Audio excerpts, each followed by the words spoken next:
Bienvenidos en esta ocasión a una nueva más de las cápsulas sobre los temas de desigualdad y justicia social. En esta ocasión nos vamos a concentrar en la figura de Robert Nozick y su teoría de la justicia como posesión de derechos.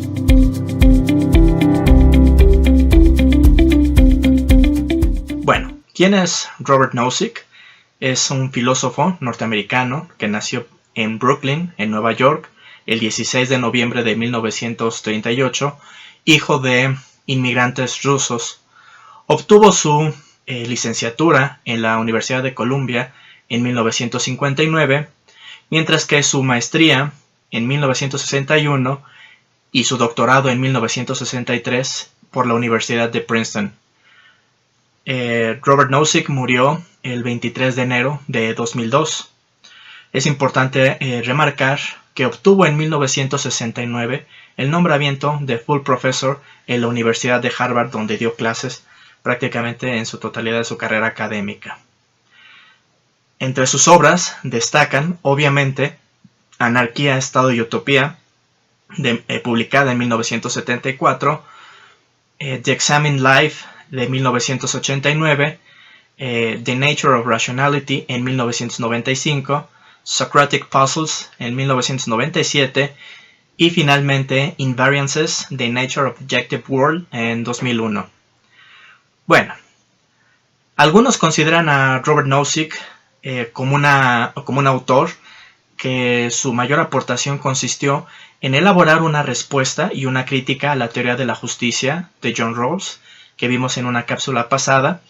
No por nada hay que recordar que el libro de La teoría de la justicia de John Rawls fue publicado en 1971, mientras que 3 años más tarde, esto es en 1974, vería a la luz el libro de Anarquía, Estado y Utopía del propio Nozick.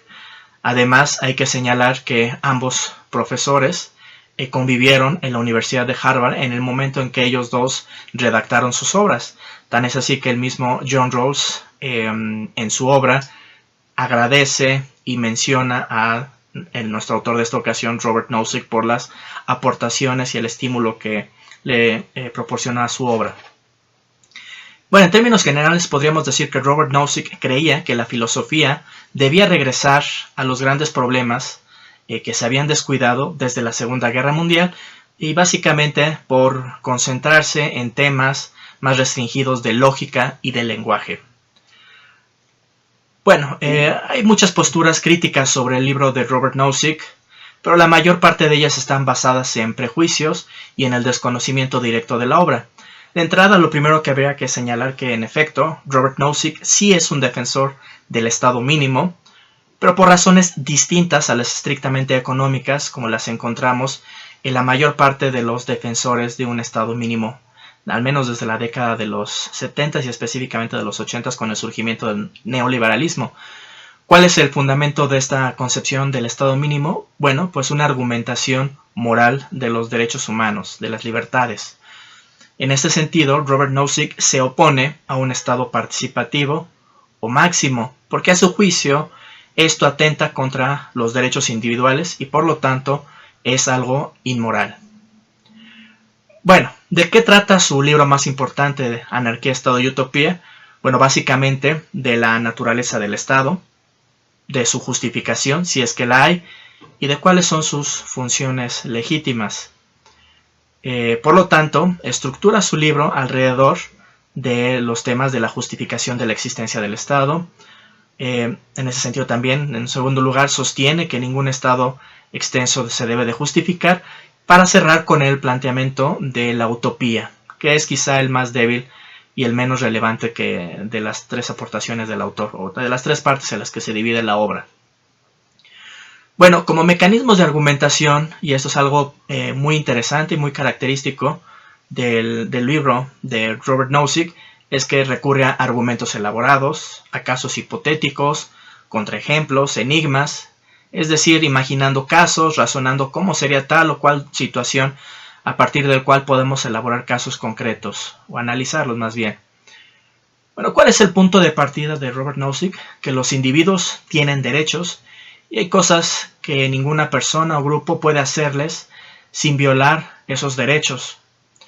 Por lo tanto, esto nos lleva a la pregunta de, entonces, si un Estado interventor o que busca defender una concepción de la justicia social y para ello tiene que recurrir a la distribución de ciertos recursos, ¿qué es lo que el Estado y sus funcionarios pueden hacer sin que violen estos derechos mínimos? Bueno, de entrada el mismo Robert Nozick señala que el Estado debe ser mínimo, limitarse a su mínima expresión y en concreto básicamente son limitarlo a las funciones estrechas de protección contra la violencia, el robo, el fraude, así como de vigilar por el correcto y justo cumplimiento de los contratos. Un aspecto interesante de esta justificación o esta defensa del Estado mínimo, de acuerdo con Robert Nozick, es que este surgiría de manera natural, al estilo de la mano invisible, en términos de Adam Smith, sin que nadie intente establecerlo. Y esto va a ser un punto muy importante en su teoría de la justicia, frente, por ejemplo, a la concepción de la justicia como equidad de John Rawls. Lo vamos a ver más adelante. Bueno, de entrada habría que señalar que no debe de confundirse ni identificarse a Robert Nozick con posturas anarquistas, aun cuando Nozick defiende la posición de un Estado mínimo con un abanico muy restringido de funciones legítimas. No obstante, justifica y defiende la necesidad de un Estado, a diferencia de los anarquistas. En ese sentido, Nozick no está en contra del Estado, sino del Estado máximo. Y para el Estado surgirá, como ya señalamos, de forma natural, sin que nadie tratara de planearlo, y por lo tanto se trata de una consecuencia no anticipada sobre los desarrollos que se van a dar en la sociedad a partir de una situación de un estado de naturaleza. Este estado de naturaleza vendría a ser concebido como un asunto eminentemente filosófico. Ahora, para justificar su argumentación, su teoría, Robert Nozick nos dice que tenemos al menos dos grandes formas de legitimar éticamente el modelo liberal puro. El primero es la reconstrucción histórica del liberalismo y el segundo, la construcción del modelo libertario del Estado. En este caso, Nozick opta por esta segunda, que considera que le proporciona mayores elementos para justificar su teoría. Bueno, para Robert Nozick, por otro lado, también es importante señalar que hay tres formas de entender el campo de lo político. Una, explicarlo por completo en términos no políticos. Segundo, considerarlo como surgiendo de lo no político. Y tercero, concebirlo como un campo autónomo. Para Nozick, la mejor estrategia es la primera, esto es, entenderlo en términos no políticos, y la llama la explicación fundamental. Es importante señalar que al optar por esta explicación primera, explicar el surgimiento del Estado en términos no políticos, supone que el criterio moral no solo es el decisivo para juzgar la actuación del gobierno civil sobre los individuos, sino que es la única relevante.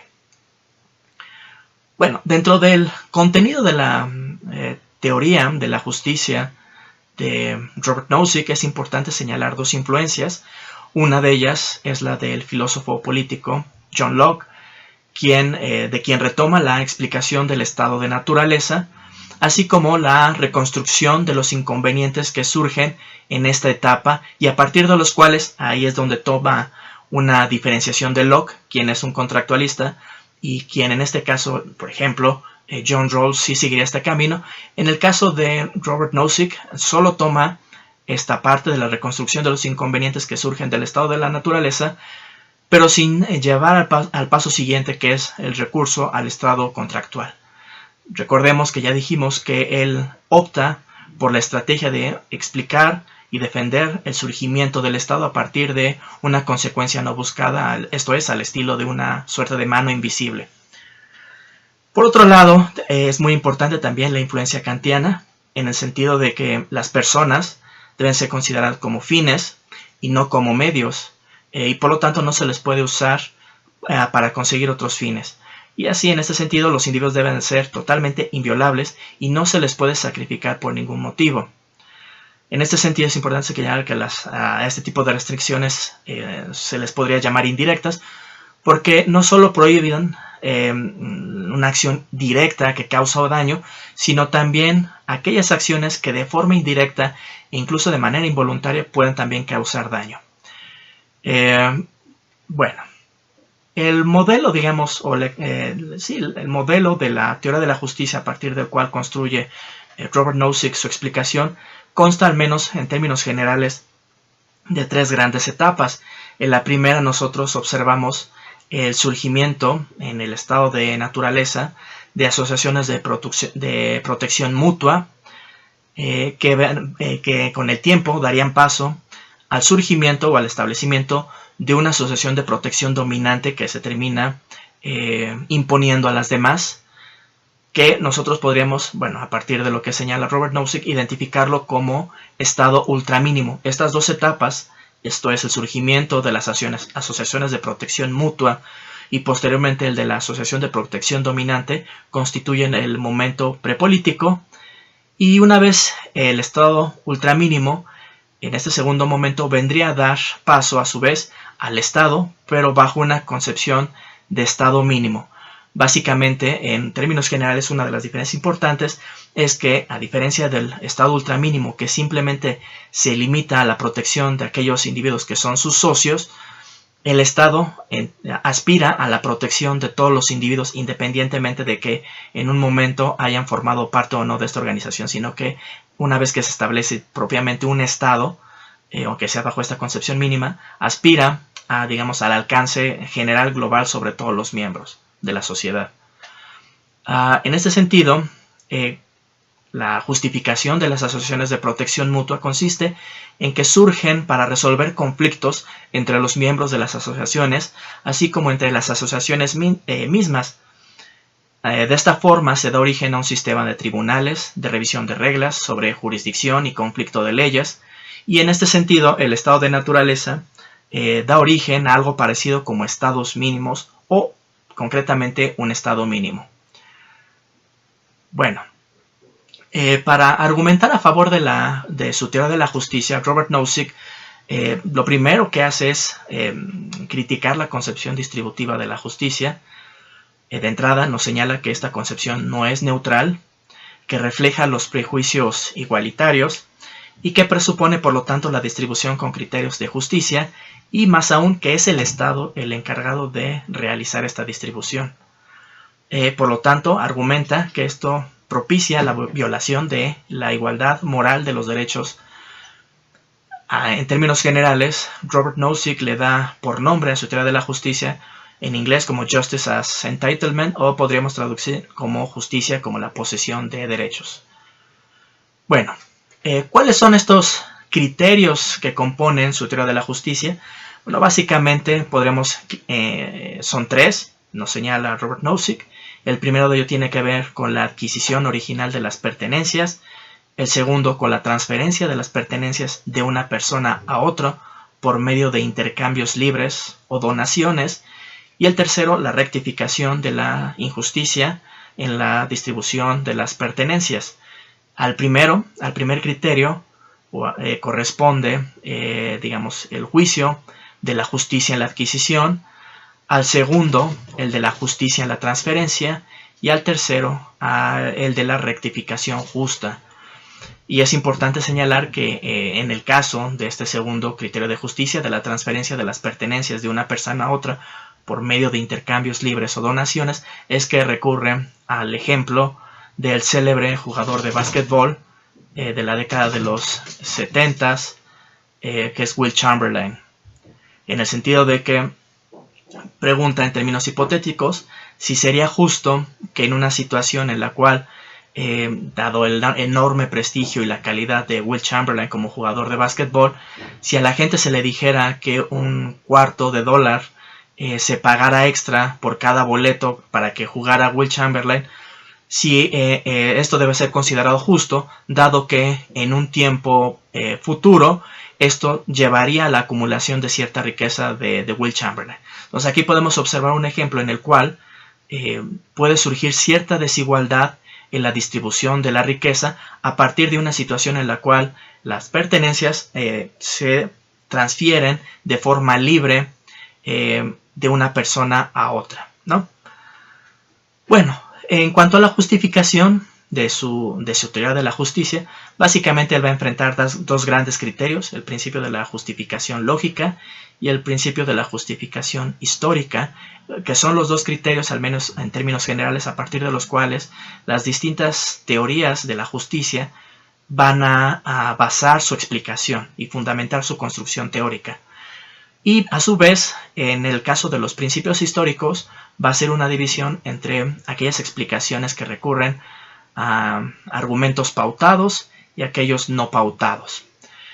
Cabe señalar que en el caso de la teoría de la justicia como posesión de derechos, es una explicación surgida a partir de criterios históricos que se remontan al pasado, a partir de una situación originaria que es el estado de naturaleza, y a partir de la libre transferencia de las pertenencias por medio de intercambios o donaciones, se va a generar una distribución de la riqueza que quizá pueda ser no igualitaria, pero que es totalmente legítima porque se realiza de forma libre.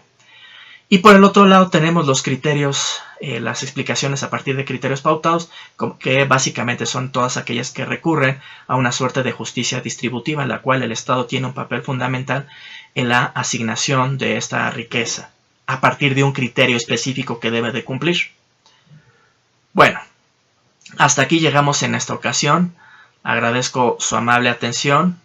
Espero que haya sido de su interés esta revisión, aunque sea en términos generales, de algunos puntos básicos de la teoría de la justicia como posesión de derechos y de la defensa del estado mínimo de Robert Nozick. Y si desean profundizar, los invito a entrar en la descripción del video para encontrar bibliografía de consulta. Muchas gracias.